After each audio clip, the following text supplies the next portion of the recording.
कौन है वो मुजरिम जिसने मुंबई इंडियंस को एक जीता हुआ मैच हराया? गुस्साए कप्तान हार्दिक पांड्या ने किसे किसे हार का जिम्मेदार बताया, ये मैं आपको बताने जा रहा हूँ। मैच के बाद हार्दिक पांड्या से पूछा गया कि इस हार पर आप क्या कहेंगे। भाई कोई भी कप्तान जो बिल्कुल जीत की दहलीज पर हो, जीता हुआ मैच हो, अचानक से वो हार जाए तो जाहिर सी बात है गुस्सा तो थोड़ा फूटेगा। तो क्लियर तौर पर तो उन्होंने किसी एक खिलाड़ी का नाम नहीं लिया, लेकिन इशारों इशारों में बता दिया कि इस हार का मुजरिम कौन है। किसने मुंबई इंडियंस को लगातार 7वीं जीत से रोका? किसने मुंबई इंडियंस के प्लेऑफ के टिकट को कटवाने से रोका? किसने मुंबई इंडियंस को प्लेऑफ जाने से रोका?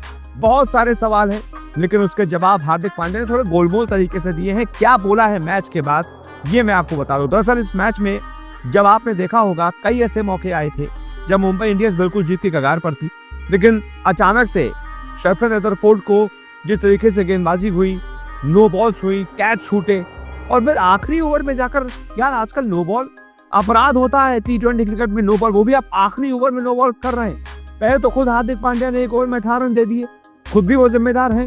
इतना टाइट मैच है, ट्रेंट बोल्ट और जसप्रीत बुमराह अपनी जान निकाले दे रहे हैं और आप एक ओवर में 18 रन दे रहे हैं। वो लोग गेंदबाजी कर रहे हैं 5 या 6 की इकोनॉमी से और आप कर रहे हैं 18 की इकोनॉमी से। एक तो वहां मैच थोड़ा सा ढीला हुआ, लूज हुआ, और उसके बाद आखिरी ओवर में हार्दिक पांड्या ने खुद के ऊपर जिम्मेदारी क्यों नहीं, ये सब पूछ रहे हैं। उन्होंने दीपक चार को गेंद थमा दी और चार भाई साहब तो और आगे निकले, मिड ऑफ आगे करके राहुल तेवतिया को बिल्कुल आगे गेंद दे रहे हैं पहले कि हाँ लोग सामने से मार लो, बिल्कुल हाफ वॉली जो बच्चा गेंद मार देता है, मतलब दिमाग है ही नहीं, खत्म है दिमाग। तो ऐसे बॉलर को क्यों गेंदबाजी देना भाई? तो सबसे बड़ी जिम्मेदारी तो खुद हार्दिक पांड्या की है, लेकिन खुद हार्दिक पांड्या किसे किसे जिम्मेदार बता रहे हैं। सुनिए क्या कहा उन्होंने कहा कैचों ने हमें वास्तव में नुकसान नहीं पहुंचाया, हम इस मामले में बहुत सतर्क थे। शायद निश्चित रूप से नो बॉल के साथ, मेरी नो बॉल के साथ, और यहाँ तक कि आखिरी ओवर की नो बॉल के साथ, मेरी नजर में ये वास्तव में एक अपराध है और अक्सर ऐसा होता है कि ये आपको नुकसान पहुंचाता है। ये निश्चित रूप से हमारे साथ हुआ, लेकिन साथ ही मैं लड़कों से बहुत खुश हूँ कि उन्होंने अपना 120% दिया और सुनिश्चित किया कि हम खेल में बने रहें और हार न माने।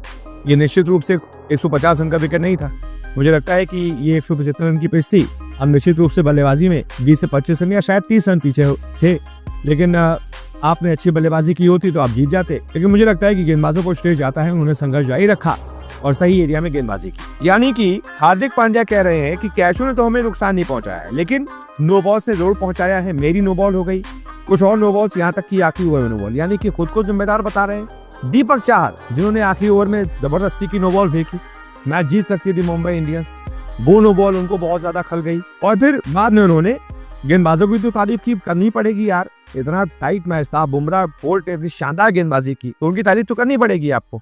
लेकिन फिर उन्होंने बल्लेबाजों को भी जिम्मेदार ठहरा दिया, सूर्य कुमार यादव को, विल जैक्स को, खुद भी वो रहे, तिलक वर्मा, कि इन बल्लेबाजों ने सबने मिलकर 20 से 25 रन कम बनाए, जिस वजह से हम ये मैच हारे हैं। वाकई में 10 ओवर में 90 के आसपास रन थे, 180 तो बनने ही चाहिए थे, सिर्फ 2 ही विकेट गिरे, कहाँ 180 और कहाँ ये गिरते पड़ते 140, 50, 60, तो आप वहीं पर मैच हार गए थे। उसके बावजूद गेंदबाजों ने मैच जिता दिया था, लेकिन कुछ नो बॉल्स ने, कुछ एक्स्ट्रा ऑर्डिनरी एफर्ट ने आपको जीता हुआ मैच हरा दिया और आपका प्ले ऑफ फंसा दिया। बहुत बहुत शुक्रिया इस रिपोर्ट को देखने के लिए।